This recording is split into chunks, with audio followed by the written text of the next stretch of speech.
أعوذ بالله من الشيطان الرجيم. بسم الله الرحمن الرحيم، والصلاة والسلام على سيدنا محمد وعلى آله وصحبه أجمعين. سبحانك لا علم لنا إلا ما علمتنا إنك أنت العليم الحكيم. رب علمنا ما جهلنا وذكرنا ما نسينا وانفعنا بما علمتنا وعلمنا بما ينفعنا إنك أنت السميع العليم. الحمد لله إلهي مهديس هذا مركز هو كسر لابني أنا جوانا كسفرين حمد إسكريب إلهي سبحانه وتعالى حكبري دمان تنبأ إلهي إنه نقدر يكون انتفاع وحلو شيء جيو. waxaan u socotay xalaqo aan ka hadlaynay atadayun almakhshuush, diinta oo daahirka laga qaatay dhibkay leedahay, oo hore aan usoo sheegnay in caalam alislaami ama soomaali haddaan nahay laftigeedaan ku jirna in nalagu imtixaanay inaad diinta aan shakligeeda aan qaadano keliya. diintana maqaasid iyo waxay leedahay usuulay leedahay, waana diin is haysato oo sidii xalaqo oo kale ah. haddii aad meel ka tagtaa waxaa laga yaabaa diintaada inay wax u dhinto. dadkana sideedan waxay diintu ku dhisan tahay laba qayb awaamir ilaahay subxaana wa tacaala bixiyey, waxyaaba nala amray inaan soonno, inaan salaadno, inaan xajka aadno, awaamir ah, iyo wax nawaahi oo nalaga reebo yiri qamraha cabina, xumaan ha samaynina, dulmi ha galina, dhibaato dad ha ugeysanina, carabkiina ka adkaada, waxyaaban waa nalaga reebay. marka diintaas ifcal oo laa tafcal ay ku taagan tahay. wax nala amray labadaas tiir waa ayda dhanba ay ku soo aruureysaa. inta badan dadka marka waxay ku kadsoomaan awaamirta la yimaadaan keliya, laakiin mal imaanayaan oo ilaahay wuxuu ka reebay. waana isku xiran yihiin cibaadaadkana. haddii ay akhlaaqda ay hagaynin oo waxyaabaha munhayaadka ay hagaynin, cibaadaad kalooda ma taagnaan karaan oo wax ma taraan, macnaa thamaar ama mero ma dhalaan. mathalan ilaahay subxana wa tacaala cibaadaadka markuu wuxuu noo sheegay inay leedahay maqaasid inay leeyihiin. mathalan ilaahay subxana wa tacaala ina salaata tanhaa can ilfaxshaa walmunkar, salaad ayaana la amray. waxaa leeyahy salaada xumadii iyo munkarkeena iga reebaysa. macnaheeda maxay tahay? macnaheeda waxa weeye macquul ma tahay qof muslin ah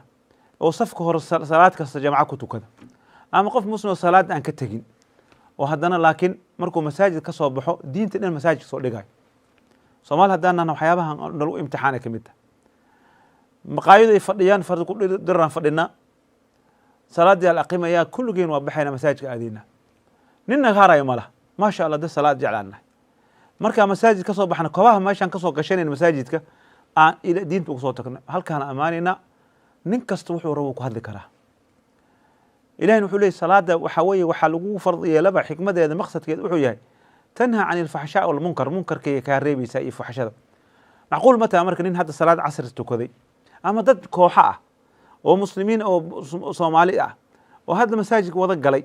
imaamkii ku qushuucay, laga yaabo qaarkood inay ooyaan, ay salaada ku ooyaan, oo laakiin markaa banaanka imaan haddana as qabsano ay adi reer hebel maata ahaa ana reer hebel. nin dhaalima ujeedida taageeraysaa, ninkaana dhaalim kaloo taageera asagana. xaqi meeshaasuu ku dhumay. waxaa laga yaabaa nin ahludiin ah, xataa daaci ah, oo haddana waxaa laga yaabaa xaaskiisa dulminayo. safar uu ka jiraa, marsuuf ma siiyo, furiinka wuxuu le cirkaasuu ku jiraa, mana forno gabadhi, mana qabna. tadayun shakli. ninkaasne salaada kama baxo, cimruu aadaa, xajuu aadaa, dulmigaan halkaan uu kaga jiraa. si isku qaban kartaa marka? waa tadayun dhaahiri al dhaha. marka waxaa la yidhaha tadayun almakhshuush, waa tadayun ama diin ku dhaqan oo qish ka buuxa weye. taas waa waxyaabaha ummadda islaamka lagu imtixaanay. nin siyaasiya arkaysaa, salaada ma ka baxa, haddana markii motion la keenaya dadka ugu hortaagan waayo, salaadana ma ka tagto. waddan in la dumiyo, in laga shaqeeyo oo dhib la geysto ayuu maanta ku jiraa. mid kale cagsi waa siyaasi waa asaga, dowladdu ku jira dad inuu dulmiyo, wax inuu xado, asaga inuu dictator noqdo, warkiisa daan la yeelin, geedda ha dunto, mad kaloo ku jira asaga. waxaa laga yaaba qofkaas salaada inay ka tegin. koo kalaa ku jiro siyaasi ah oo asagana reerkiisa ka tegey. yurub ayay ilmihiis ku dayacan yihiin, soomaaliya dhisa uu leeyahay, halkaasuu taagan yahay. salaadana ma ka tagtid, halka calaamadii oo sujuudda kaga taal. bilaahi calayk, macquul ma taha ilaahayna wuxuu ku amray alla timaado salaad ah, laakiin ilahay wuxuu kaa reebo oo ah warqishka oo dulmiga oo xaqdarada oo kadibka beenta. ganacsada weeye, salaada kama tagto. soomaali haddaan anaga salaada waa ku fiicannahay, laakiin salaada maqsadkeeda muxuu ahaa? salaada maqsad wuxuu ah tanhaa can ilfaxshaa walmunkar. war inay kaa reebto xumaanta, beenta inay kaa reebto waa salaada. inaad beenlow tahay oo aad dadka been u sheegaysid oo aad ganacsi hadaad ku jirtid ganacsiga aad dadka ku dhacaysid oo wax dhacay aad dadka gadaysid oo sanad kastan cimro aadaysid oo xaj aadaysid laa wallahi laa ilaahay waa ku ogsoon yahay walidaalika sifaatka munaafiqiinta markii aan ka hadlaynay wuxuu leeyahay yukhaadicuuna allaha waladiina aamanuu ilaahay inay sirka laakiin wamaa yakhdacuna illa anfusahum awr adaa isiraayo annaga waan ku waaninaynaa nafteydaan waaninaya ka bilaabaya waxaan leeyahay war tadayunkan qishka ka buuxo oo gabar xijaabana arkaysa duruusay barataa malcamadaha muxaadaraadka kama harto haddana ninkeeda ma adeecayso waxay ku leedahay xuraan ahay aniga ay diin hada xijaabka aad wadatid maxay mid kale ka sii daran xijaabay wadataa waa asuran tahay arooska ay aadaysaa aroosay ka boodaysaa xijaabkeeda iyo goobta halkaas ku raqsinaysaa tadayunkaas makhshuushka halkii la tagaa ilaahay walidaalika xalaqooyinka waxaad arkaysaa tadayunkan oo qishka ka buuxo ama diinku dhaqanka oo qishka ka buuxo koox kastoo galay koox kasta ducaadka waa laga helay gurihii waa ku jiraa ganacsidii waa ku jiraa siyaasiyiinta ku jiraa siyaasiga dulmiga lagu taageeraa haddii aad hadashid qabiila ninka ku taageeraya ninkaas qabiilka maanta oo u karkarayo ama dulmiga xaqa aan ayidaynin oo xaqa aan rabay in la sheega xataa necab kaas waxaa laga yaabaa salaad iyo sadaqa ma dhaafo maanta dhan sadaqo u baxsana masaajid al dhisaan waa ugu horreeya wuxuu ku darsanaa walidaalika nabiga calayhi salaatu wasalaam wuxuu yidhi cibaadaadkan aan samaynaysaan sadaqada badan soonka badan iyo salaada badan iyo xajkan la iska daba aadaayey iyo haddii ay la soconin xaaraanta inaa waxyaabaha ilahay ka reeba aad dhaafin muflisaa naqanaysaa yidhi ismacuu xadiiska nabiga calayhi salaatu wasalaam nabiga asxaabtu maalin u yimi wuxuu yidhi atadruuna man ilmuflis mufliska ma garanaysaan ninka fallisay kee waay soomaalida ninka fallisay waa nin lacag lahaan jiray oo fallisay ninkan waa hadda kaas oo kale markaas yidhi man laysa lahu dirhamu walaa diinaar ninkaan lacagta lahayn waay lahu yidhi almuflis ummati mufliska dhabta ah kan fallisay waa kan diinka makhshuushka ku jira waay tadayunka diintan ku dhaqankeeda oo qishka ka buuxo wey oo halkaana weji ku tacaamulayo masaajidka markuu joogo iyo markii muxaadara la dhegeysanayo iyo wacdiga markii la dhegeysanayo waa mu'min laakiin markuu tulkiisa dhex galo iyo markii kaaba qabiil uu yahay tusbax dheer uu wataa wardi uu hayaa xagga markuu wataa wuxuu noo kala jara kala gooya war ninka hala taageero war ninka qabiil ha lagu taageero war xaqa raac xaqa ilaahay subxaana godka wallahi kaligaa galaysaa balse dadka ha dulmin ha dhihin hebel qabiil uu hadla qof kulu dulma wuxuu leeyahy ninkan qabiilaa kiciyey war qad ma ognu qabiil kiciyey hadduu biri qiyaama kula xisaabtamo war waxaan sheegaya war wallahi qabiil kama wadin xaqan sheegay hadduu ku yidhi halkee aadaysaa idan waxaa arkaysaa marka wuxuu yidhi nabigu alayhi salatu wasalaam mufliska kan fallisa kee waay wuxuu yidhi ya'tii bixasanaati mithla aljibaal nin waxaa jiran xasanaadka weligiisba cibaado kuma gaarin salaad kama tegin sadaqada asaa ugu horeeyo soonka ha dhihin jusku waa qatimaa xaafid qur'aan weeye maanta sifa kastoo wanaagsan sii waa aruursay ajir u aruursaday fayaأtii yowma alqiyaama u yidhi nabiga xasanaadkaas u buuxaan ay waxa imaana wuxuu qol waqad dalama haada hebel uu dulmiyey qofaad u jeedi laga gardaranya waxaad leedahay may naga dhaaf yaa laga hadlay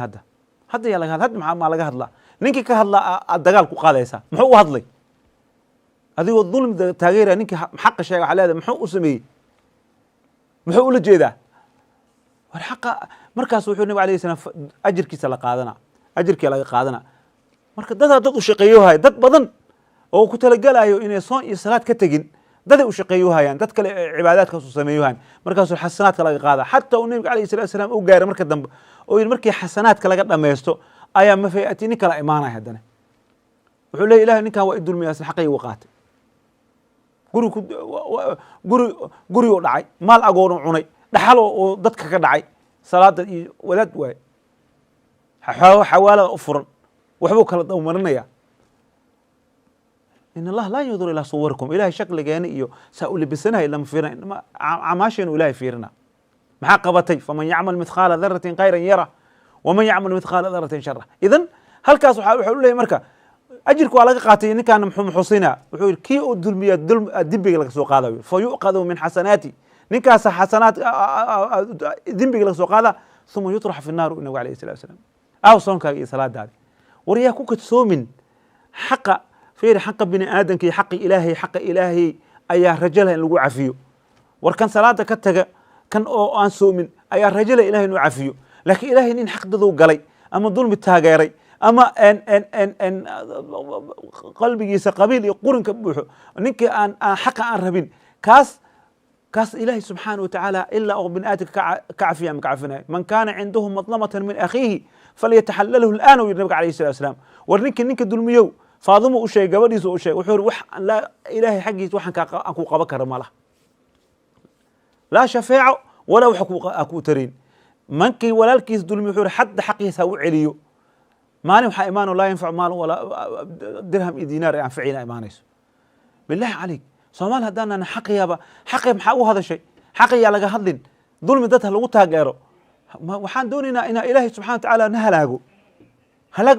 kalama usoo naqanaynaa war haddaan diinta ilahay nagu faafiyey hadday dadka wax barteen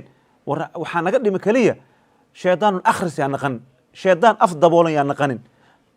munkarka reebowgiisna culamo yaa lala sugin